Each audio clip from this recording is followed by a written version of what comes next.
Our next speaker was Matt Fox. His evaluator is Teresa Merrifield. Please welcome Teresa Merrifield.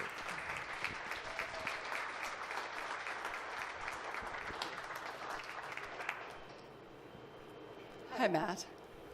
Hi, everybody. It's my job to give you something to think about. I aspire to give you something to think about this evening. Evaluation is one of the favorite things that I do here at Toastmasters. But Matthew gave me such a small amount of anything to support him on. So I'll tell you how I felt about his speech. Fabulous opening. We could picture the scene. Over there, Peter. I kind of thought that it would be two little boys that had run away from their responsibility at home, and they would be on a hill overlooking a valley. They laugh, they joke, they reminisce. Breathe in the fresh, crisp air. Now, one of the things you need to know about Matthew's speech is that his goal with this speech was to literally and figuratively use language to increase interest and impact. Do you think as an audience that he increased the interest and the impact with the words that he used? I'm a very visual person, and I could see what it was that he was creating with words.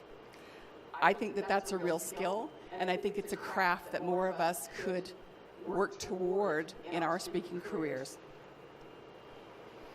The thing that I love best is the twist, because he had us in this pastoral view, and then he pulled out what he called earlier to me, my precious, which is his camo helmet. Do they call it a camo helmet? Just a helmet. I'm making up words for you now. My precious. My precious actually gave Matthew a little bit of grief. Props are never easy. And he even practiced how he was going to put his precious on his head and take it off. The takeoff was a bit of a fumble. And it's just something to learn by, right? All of us have tried it, and all of us will try it again, and it's just something to learn by. More word pictures. He went from the pastoral setting to taking us into the war zone. But that's okay. I have Peter by my side. And then he went on to articulate the names of the other people that were part of the brotherhood. And I could imagine the brotherhood, because all of us have a brotherhood of some shape or form in our work. If we're lucky, we have that brotherhood.